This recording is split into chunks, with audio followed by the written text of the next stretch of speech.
atau melatih motorik otaknya untuk mempelajari. Tapi saat ini kan zaman makin berkembang ya. Selamat sore, kami dari mahasiswa Matana University ingin melakukan sebuah program podcast pada sore hari ini, di mana kami membawa judul podcast kami ini tentang era pendidikan kewarganegaraan dalam membangun karakter bangsa Indonesia di era globalisasi ini. Dan perkenalkan, saya sebagai moderator pertama, mahasiswa dari Matana University, Eli Andreas Poluan, dan moderator kedua, Minsyanisa Kasilampa. Dan di sini kami telah mengundang seorang ahli hukum untuk menemani kami dalam membahas tentang pendidikan kewarganegaraan di era globalisasi pada sore hari ini. Mungkin Ibu bisa memperkenalkan namanya, Bu? Halo, perkenalkan saya Yunita, salah satu mahasiswa tahun 2005 lulusan Universitas Indonesia, dan saat ini saya sedang mengembang kembali studi saya di S2 Hukum, dan saat ini saya adalah salah satu konsultan hukum untuk bidang kewarganegaraan asing dan juga kerjasama antara kewarganegaraan asing dan juga untuk Indonesia. Terus, baik. Terima kasih Bu atas perkenalan dirinya. Dan kita akan masuk dalam topik. Kita sendiri tahu bahwa kita hidup di era globalisasi yang sekarang ini, di mana informasi bisa datang dengan cepat dari berbagai belahan dunia. Nah, hari ini kita akan coba bahas tentang bukan hanya sekedar tahu, tetapi juga berpikir kritis bagaimana seharusnya pendidikan kewarganegaraan berperan di era sekarang ini, di mana itu ya bagaimana kayak internet sebagai kayak tujuan pertama kita dalam hidup yang saat ini merajalela dalam kehidupan masyarakat yang ada. Kita akan masuk dalam pertanyaan pertama. Menurut Ibu yang sebagai ahli hukum, pendidikan kewarganegaraan itu seperti apa dan apakah penting bagi masyarakat Indonesia? Menurut jawaban saya, pendidikan kewarganegaraan itu seperti apa dan apakah itu penting bagi orang Indonesia untuk saat ini? Pendidikan kewarganegaraan itu adalah salah satu yang namanya pembelajaran di mana setiap karakteristik masyarakat Indonesia ini dilatih untuk yang namanya bekerja sama dan saling menghargai, saling menghormati. Apalagi di era globalisasi ini kita sudah menemukan yang namanya kalau dibilang disebutnya Gen Z ya. Iya, Gen Z. Nah, kenapa diperlukan pentingnya pendidikan kewarganegaraan itu untuk mengingatkan kembali masyarakat Indonesia, apalagi kaum Gen Z saat ini yang dimana sudah sedikit yang mengerti artinya yang namanya kerjasama, gotong royong. Jadi hal ini sangat diperlukan sekali untuk zaman saat ini, di mana sekarang sifat anak-anak Gen Z saat ini ya udah saling masa bodoh. Iya, Gitu, masa bodoh. Jadi kalau ada pembelajaran pendidikan kewarganegaraan itu di setiap universitas maupun sekolah atau tingkat dasar itu sangat diperlukan, karena untuk melatih kita, mendekatkan kita kepada masyarakat, untuk mengingatkan kembali kepada orang-orang untuk saling bekerja sama, saling menolong, tidak saling seperti zaman sekarang ya, saling memikirkan diri sendiri gitu. Nah, ini menurut saya ini sangat diperlukan untuk era saat ini, globalisasi yang saat ini sedang sangat-sangat maju. Karena untuk mengingatkan kita kembali bahwa hal seperti ini sangatlah penting di negara kita Indonesia agar tidak terputus yang namanya silaturahmi kepada sesama umat manusia gitu. Oke. Intinya sebagai Gen Z kita harus tetap untuk saling bergotong royong. Betul. Seperti yang ada pada Pancasila dan juga undang-undang kita ya. Betul. Oke. Karena kan kebanyakan masyarakat atau anak muda sekarang ya, Iya. kehidupannya kan sudah saling masa bodoh gitu Iya, kan. betul. Artinya ada teman-teman sesama teman sudah kayak ada masalah, ya udah urus aja sendiri. Nah, Iya, benar. pentingnya pendidikan ini tujuannya adalah mengingatkan kembali bahwa kita hidup perlu bermasyarakat, Iya. saling membutuhkan, saling menolong, mutualisme, simbolisme. Jadi saling memerlukan, bukan hanya karena oh ada masalah saja, tidak, tetapi ya itulah hidup bernegara di Indonesia gitu. Iya. Lebih membangun lah ya. Iya, Betul. benar. Membangun, Pak.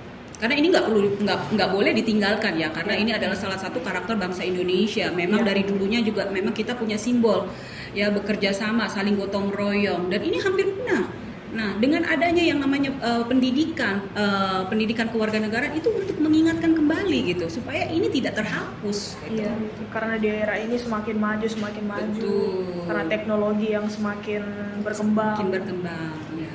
Jadi dilupakan ini karakter Betul. bangsa Indonesia yang kita sangat-sangat biar tidak melupakan yang namanya adat dan tradisi Iya. di Indonesia ini seperti apa. Kita boleh berkembang dari teknologi maupun hal-hal yang lain ya, tetapi ini tolong jangan dihapuskan karena kenapa? Ini sangat penting gitu kan. Betul sekali. Untuk kedepannya itu masyarakat saling menghormati, menghargai sesamanya, tidak saling intimidation yang zaman sekarang ini ya, enggak.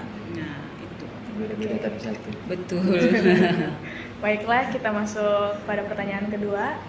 Menurut Ibu, apa dampak globalisasi yang paling terasa buat anak muda sekarang dan apa akibatnya buat anak muda di era sekarang ini?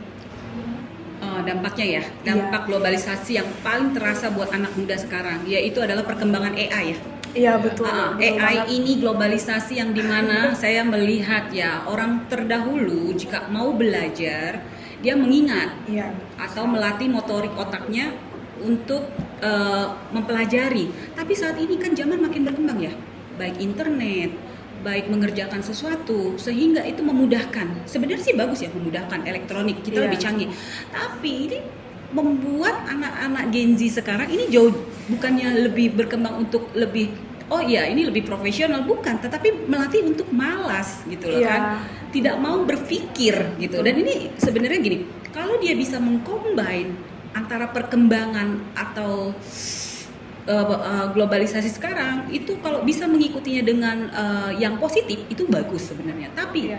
sekarang terbalik, justru dengan globalisasi yang sekarang sedang berkembang ini membuat anak-anak muda kita nih jauh lebih malas. Nah, Iya. sekarang kita prakteknya orang-orang yang berpengalaman gimana nih untuk anak-anak muda ini aktif tanpa harus menggunakan program AI tersebut ya. Iya. Mungkin ada beberapa AI ini bisa digunakan sementara waktu, tetapi ada hal yang jangan menggunakan AI gitu, karena ini sangat berbahaya. Ini adalah musuh gitu, dimana anak-anak sekarang ini tidak berpikir berkembang untuk penggunaan AI gitu Iya, kan, betul. untuk tidak berpikir secara cepat. Dia lebih memudahkan untuk ya yang simple, yang gampang. Jadi ini menurut saya ini sangat berbahaya, dan yang paling sangat berasa ya ini penggunaan AI ini gitu. Tapi kalau bisa menggunakan secara positif ya itu bagus. Tapi kalau dia negatif ya itu dia lebih bermalas-malasan, pengen menggampangkan saja, yang cepat saja gitu Iya, kan. betul. Tapi kalau memang kayak universitas sekarang kan memang anak-anak sekarang kan butuh ya perkembangan elektronik. Tapi kita juga sebagai mungkin orang-orang yang berpengalaman, ada hal yang kita gunakan untuk combine, di mana anak-anak ini bisa menggunakan AI-nya tetapi juga memproduktivitas activity otaknya untuk tanpa menggunakan AI. Bagaimana caranya? Begitu. Jadi kalau menurut saya itu yang di era globalisasi saat ini yang sangat berbahaya adalah penggunaan itu. Tapi jika itu positif, bisa dikombine, itu jauh lebih baik. Hanya banyak yang tahu tapi tidak bisa Ya, menjelaskan. Iya. kalau bisa menggunakannya dengan hal yang positif itu bagus. Tapi banyak hal saat ini kita nggak bisa tutup mata ya. Kebanyakan orang menggunakan jadi malas, Jadi lebih malas. gampang gitu. Nah sekarang kita setiap universitas gimana nih caranya? Ayo menggunakan AI betul perlu. Tetapi ada juga hal yang Anda tidak perlu menggunakan AI. Gimana ini untuk melatih motorik kita untuk lebih berkembang. Ya jadi tidak kalau dibilang seperti ketergantungan, Iya, betul. gitu kan. Jadi itu gitu, kita pentingnya kita harus melihat segi halnya penggunaan AI itu.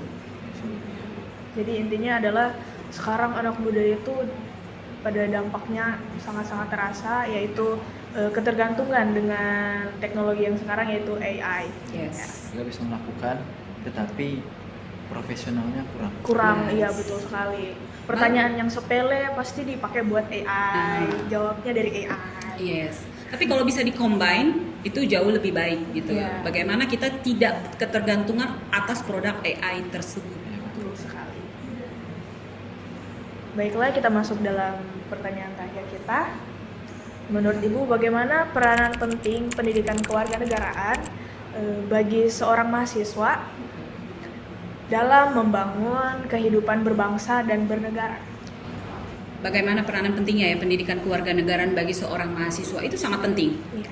dalam pembangunan kehidupan berbangsa dan bernegara. Tadi seperti hal contoh yang seperti nomor 1 ya pertanyaan saya.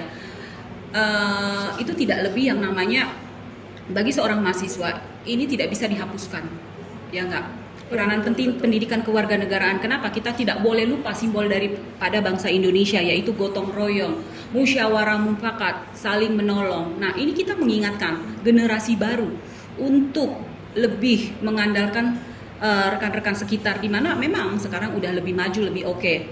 Karena lebih majunya yang namanya tingkat globalisasi, di mana memungkinkan anak-anak saat ini lebih tidak mau berinteraksi.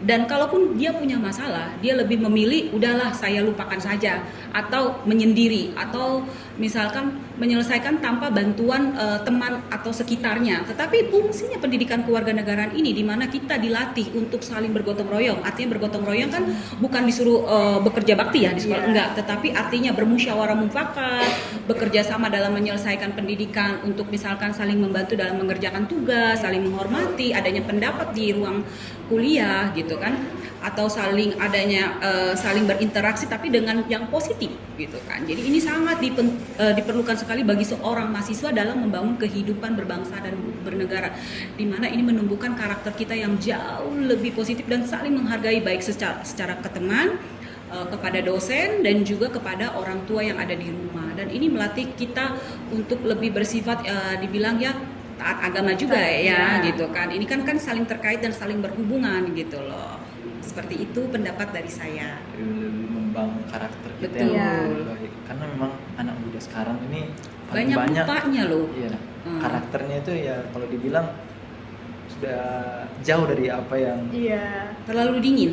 ya Bu. Iya. Terlalu Introvert. dingin. Iya, betul. Kalau Jadi sekarang introvert. lebih sendiri-sendiri ya kalau Iya. dibilang ya anak sekarang ya. Kalau ditegur hai atau salam hormatnya juga tidak ada. Padahal sebenarnya Betul. pendidikan kewarganegaraan ini juga melatih yang namanya sistem hormat kepada orang yang jauh lebih tua, baik di sekitar maupun di luaran gitu ya kan. Benar. Jadi ini sangat diperlukan. Ini adalah dasar kewarganegaraan bangsa Indonesia yang memang tidak boleh dihapuskan sama sekali, dan memang harus jauh lebih dikembangkan untuk melatih karakter kita untuk menjadi lebih baik lagi. Kita boleh pintar dalam perkembangan apapun, tetapi kalau kita tidak memiliki yang namanya sifat saling menolong, saling peduli, itu sepertinya kayak minus gitu. Iya, betul. Nah, jadi memang ini kewarganegaraan ini betul dari tingkat sekolah dasar, SMP, SLTA sampai mahasiswa pun ini sangat penting terus dikembangkan dan mengingatkan kepada mahasiswa yang sekarang ini gitu, agar tidak lupa siapa gitu kan, agar tidak hilang gitu norma-norma yang ada di Indonesia. Ya, peranan pendidikan itu memang sangat penting ya bagi kita semua ya, untuk membangun dalam kehidupan berbangsa dan bernegara, yaitu dengan hal-hal kecil aja kita harus perhatikan. Betul. Saling sapa, Saling sapa, saling tegur sesama teman, bekerja sama, bergotong royong gitu kan. Jadi itu sangat penting sekali. ya. Karena ya sekarang itu memang paling banyak di Indonesia ini paling banyak pembedaan baik Ya. suku, budaya, agama. Yes. Iya betul, konflik-konflik yang terjadi antara agama. Tapi biasanya kalau kita sudah memiliki dasar dari pendidikan kewarganegaraan, kita akan ikut siklusnya jauh lebih baik, yang dimana kita sudah mempelajari dasarnya ini. Jadi begitu kita menemukan adanya namanya rasis atau Ya. masa bodoh, itu kita mengingat kembali gitu pendidikan kewarganegaraan ini, di mana kita seperti diingatkan gitu kan ya. Jadi untuk saling menghargai rekan, tidak semena-mena, itu sangat penting gitu. Betul. Karena anak-anak sekarang ya kalau nggak dibilang yang namanya bullying itu kan termasuk tergolong gitu. Ya. Tapi kalau kita mempelajari yang sistem ini, saya rasa untuk minus tindakan yang berlebihan itu sangat minim nantinya ke depannya. Gitu. Tapi yang paling banyak itu sekarang itu cuma satu sih, bodo amat. Iya. Ya bodo amat banget. Bodo amat ya. Sekarang Gen Z ya, masa Iya. bodo. Mau jatuh temannya di sana, dia bodo Bodo amat amat. gitu kan. Iya. Oke. Nah, ini harus dihilangkan ya. Iya betul. Paling banyak sekarang itu memang itu sih pada saat ini. Oke. Nah, berarti yang seperti yang kita udah dengar, gimana peranan kewarganegaraan dalam pendidikan, baik mulai dari SD, SMP hingga sampai jajaran tingkat perkuliahan kita. Peranan dalam kewarganegaraan itu memang kita perlukan. Ya, sangat penting. Memang sangat penting. Karena baik dalam membangun karakter kita, membangun sosialisasi kita, membangun norma-norma yang ada untuk tidak hilang dalam kehidupan kita. Apalagi kita yang sebagai warga negara Indonesia ini kan yang memiliki suatu kata yang selalu ditanam dari kita masih SD, Bhinneka Tunggal Ika. Iya betul, Bhinneka Tunggal Ika. Ya. Nah, Berbeda-beda tapi tetap satu. satu. Mungkin itu yang harus kita bangun mulai dari saat ini, mulai dari bukan hanya kita sih, tetapi hingga sampai mulai dari anak-anak. Baik kita mulai dari anak-anak hingga sampai kita dewasa, kita harus tetap membangun namanya norma dalam kewarganegaraan dalam kehidupan kita. Mungkin ini saja yang bisa kami bahas Bu dalam pada sore hari ini. Mungkin di lain hari ketika kami bisa bertanya-tanya lagi, Kami bisa bertanya Oke. lagi kepada Ibu. Oke. Baiklah, sekian bincang-bincang kita pada hari ini. Terima kasih banyak untuk Ibu. Kami dari Universitas Matana mengucapkan banyak-banyak terima kasih untuk waktunya. Ibu sudah meluangkan waktu untuk kita berbincang-bincang pada sore menjelang malam hari ini. Baiklah, sekian dari kami. Terima kasih. Terima kasih.